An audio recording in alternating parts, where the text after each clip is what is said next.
मोदी का तो पता नहीं कहाँ कहाँ जादू चलता है। मोदी का जादू तो अडानी कांड में भी चलता है। तो ये रिश्ता क्या कहलाता है मोदी जी?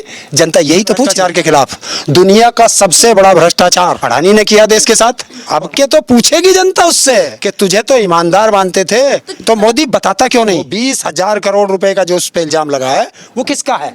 कि मोदी जी आप भ्रष्टाचारियों को क्यों बचा रहे हैं? बस ये सवाल मोदी बता दे। जो जो भ्रष्टाचारी विपक्ष में थे वो सारे भ्रष्टाचारी बीजेपी में चले गए, तभी तो वो कह रहा था सारे भ्रष्टाचारी एक जगह आ गए। हमने सुना था पेटीएम से पैसा होता है, वहां तो पे सीएम के भी लग रहे हैं पोस्टर। तो ये क्या है? भ्रष्टाचार है। कर्नाटक का सर्वे सामने आया है जिसमें कांग्रेस पार्टी के लिए बड़ी जीत दिखाई दे रही है। तो ऐसे में बातचीत करने के लिए हमारे साथ है ताऊ जी, उनसे बातचीत करेंगे और समझेंगे कि कर्नाटक की राजनीति क्या इशारे दे रही है। ताऊ, स्वागत है हमारे चैनल पे आपका। धन्यवाद आपका और आपके दर्शकों को ताऊ का राम राम। ताऊ, अगर सर्वे की बात करें, जो नया सर्वे कर्नाटक का सामने आया, तो उसमें कांग्रेस पार्टी की बल्ले बल्ले होती दिखाई दे रही है, क्या कहेंगे? देखिए, सर्वे वगैरह ये कोई सत्यता पर आधारित नहीं होते कि अगर बीजेपी को दिखाते तो हम कहते गलत हैं, कांग्रेस को या विपक्ष को दिखा रहे हम कहते सही हैं। तो हम उस तरह की राजनीतिक पचड़े में नहीं पड़ते, क्योंकि सबसे बड़ी जनादेश देने वाली होती है जनता। और जनता इस बार बीजेपी से सवाल कर रही है, और सवाल जनता सीधा मोदी से कर रही है कि मोदी जी आप भ्रष्टाचारियों को क्यों बचा रहे हैं? बस ये सवाल मोदी बता दे। और अगर मैं भ्रष्टाचारियों को बचाऊंगा तो मैं भी भ्रष्टाचारी हूँ, ये सवाल उठता है। तो मोदी अडानी को क्यों बचा रहा है? लेकिन मोदी जी तो कह रहे हैं कि विपक्ष एक साथ आ गए एक मंच पे, भ्रष्टाचारी विपक्ष। देखिए, अभी मैंने शायद परसों का था दिल्ली का या कल का था, जहाँ मोदी भाषण दे रहा था जी। जो जो भ्रष्टाचारी विपक्ष में थे वो सारे भ्रष्टाचारी बीजेपी में चले गए, तभी तो वो कह रहा था सारे भ्रष्टाचारी एक जगह आ गए। ये जनता यही तो कह रही है कि ये जो तेरे सामने सारे भ्रष्टाचारी बैठे हैं ये कब जेल जाएंगे। लेकिन ताऊ, मोदी और अमित शाह की जोड़ी कमाल करती है, जहां भी जाती है वहां बाजी अपने खेमे में ले आती है। कौन कह रहा? बेटे आप भूल गए। देखो, ये जोड़ी बंगाल में भी थी, ये जोड़ी राजस्थान में भी थी, ये जोड़ी मध्य प्रदेश में भी थी, छत्तीसगढ़ में भी थी, झारखंड में भी थी, हैं, पंजाब में भी थी, कहाँ नहीं थी। और अभी वर्तमान में देखो तो हिमाचल में भी थी, ये जोड़ी दिल्ली में भी थी। तो ये तो जो दलाल मीडिया है ना, ये उसका बनाया हुआ एक परसेप्शन होता है, ये जनता का सवाल नहीं होता, ये तो उनका बनाया हुआ है। और एक व्यक्ति जिसको सिर्फ एक शब्द कहने पर आज तक हिंदुस्तान में किसी को सज़ा नहीं हुई उस धारा में, और उसको सज़ा भी दी गई, मोदी ने कराया ये काम, उसको सज़ा भी दिलवाई, तो उसकी हाईएस्ट सज़ा है। और दूसरी चीज़, अगर मोदी ईमानदार है तो मोदी जवाब दे। राहुल गांधी की सदस्यता जाती है, 23 तारीख को उसे सज़ा होती है, 24 को उसकी वो जाती है सदस्यता, और 25 को नोटिस हो जाता है उसे उसका बंगला खाली करने का। अच्छी बात है, 1 महीने का टाइम होता है। तो बताएं लाल कृष्ण आडवाणी का बंगला आज तक खाली क्यों नहीं हुआ? बताएं मुरली मनोहर जोशी का बंगला खाली क्यों नहीं हुआ? बताएं सुब्रमण्यम स्वामी का बंगला खाली क्यों नहीं हुआ? बताएं गुलाम नबी आज़ाद का बंगला खाली क्यों नहीं हुआ? उनके बंगले खाली क्यों नहीं हुए? इसे कहते हैं सेलेक्टेड कार्रवाई। लेकिन ताऊ, जब आप बात ही कर रहे हैं तो बीजेपी की बात करें तो 2024 में वो भ्रष्टाचार के मुद्दे को ही भुनाना चाह रही है। बिल्कुल होना चाहिए, वो भुना नहीं सकती। लड़ाई लड़ रही है। कहाँ लड़ रही? भ्रष्टाचार के खिलाफ केंद्र सरकार। कौन कह रहा है भ्रष्टाचार के खिलाफ? दुनिया का सबसे बड़ा भ्रष्टाचार अडानी ने किया देश के साथ। अब के तो पूछेगी जनता उससे कि तुझे तो ईमानदार मानते थे, तो मोदी बताता क्यों नहीं कि भारत वो 20,000 करोड़ रुपए का जो उस पे इल्जाम लगा है वो किसका है? तो ताऊ, क्या लगता है जो सर्वे सामने आया, क्या ये सच साबित होगा? देखिए, सच की बात नहीं है इस बार कर्नाटक में। और हाँ, हमारे भ्रष्टाचार पे आओ ना तुम, सबसे बड़ा तो भ्रष्टाचारी मुद्दा।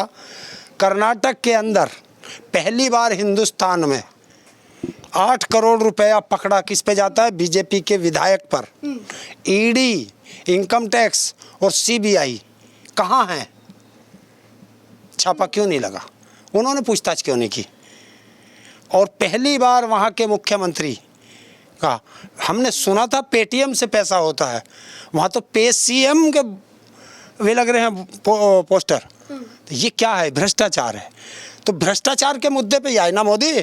तो अब यही तो वो जनता वहाँ पूछ रही है कि मोदी जी ये कौन सा नियम है कि चोर चोर मोसेरे भाई। तो अगर ताऊ कर्नाटक बीजेपी हार जाती है तो क्या लगता है उसके पीछे सबसे बड़ी वजह क्या होगी? देश में भ्रष्टाचार, अडानी कांड, ये सबसे बड़ा मुद्दा होगा। महंगाई, बेरोजगारी, शिक्षा, स्वास्थ्य, और सबसे बड़ा मुद्दा ये है कि 10वां साल चल रहा है मोदी को, एक भी वादा डिलीवर्ड जनता को नहीं कर पाया। तो क्या अडानी की वजह से बीजेपी को कर्नाटक में सरकार बचाने में मुश्किल हो जाएंगी? मुश्किल नहीं है, वहाँ तो गई बीजेपी की सरकार, वहाँ नहीं आ सकती क्योंकि ताऊ भी आ रहा है कर्नाटक में। अच्छा, आप कर्नाटक जाने वाले हैं? बस बहुत वहाँ से बुलावे आ रहे हैं। क्या करेंगे ताऊ आप वहाँ जाके? अपने किसानों, मेरा किसान है वहाँ, आपने देखा नहीं कितना वहाँ किसान कितना परेशान है, तो अपने किसान भाइयों के पास चलेंगे।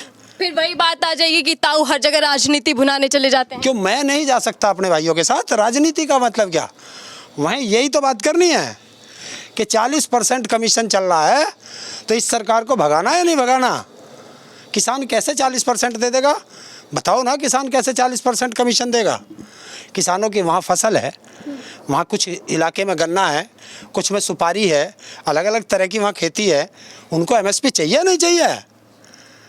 जब मेरे कर्नाटक के किसान दौड़ करके हमारी दिल्ली की हर सभा में आते हैं, तो क्या हमारा फर्ज नहीं बनता कि हम अपने भाइयों के घर जाएं? मोदी जी भी कई रैलियां कर रहे हैं वहाँ पे, जादू चलता है मोदी का।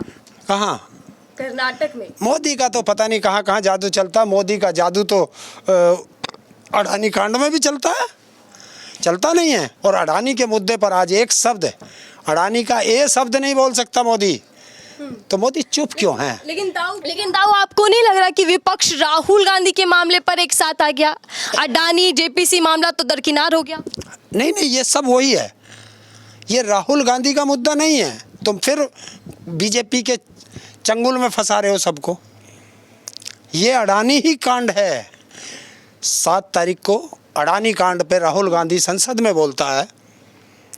13 तारीख को जो व्यक्ति राहुल गांधी पर मुकदमा करता है, अपने ही मुकदमे में वो स्टे ले आता है कि मेरे पास कोई सबूत नहीं है, इसे यहीं रोक दिया जाए हाई कोर्ट से। और 13 फरवरी को वो जाता है कि मेरा स्टे ख़त्म कर दो, वहाँ से ऑर्डर आता है कि इस पर तुरंत सुनवाई करो। और 15 या 17 फरवरी लगती है और 23 मार्च को उसे सज़ा हो जाती है। तो ये रिश्ता क्या कहलाता है मोदी जी? जनता यही तो पूछ रही है। तो ताऊ 10 मई को वोट होने कर्नाटक के अंदर, तो क्या लग रहा है बीजेपी सरकार बचा लेगी या फिर कांग्रेस उलटफेर करने वाली है कुछ? देखिए, कांग्रेस की तो पिछली बार भी बनी थी, लेकिन ये इन्होंने ईडी, सीबीआई और इनकम टैक्स से ये सरकार बनाई थी। और इस बार वहाँ की जनता इतनी मेजॉरिटी देगी कि ईडी और सीबीआई और इनकम टैक्स वहाँ कुछ नहीं बिगाड़ सकती, और वहाँ बीजेपी हारेगी और कांग्रेस और जो भी उसकी कोई गठबंधन होंगे उनकी सरकार बनेगी। चलिए ठीक है, बहुत बहुत धन्यवाद हमसे बातचीत करने के लिए। ताऊ कह रहे हैं कि कर्नाटक में बीजेपी को भारी मात पहुंचेगी, यानी कि एक तरफ बीजेपी हार जाएगी, लेकिन वहीं विपक्ष की बात करें तो विपक्ष में कितना दम है और विपक्ष एक साथ होकर कितना लड़ पाएगी? कांग्रेस जो सर्वे में सबसे आगे दिखाई दे रही है, क्या वो आंकड़ों को सही साबित कर पाएगी? ये सवाल अपने आप में बना हुआ है। फिलहाल के लिए दीजिए इजाजत।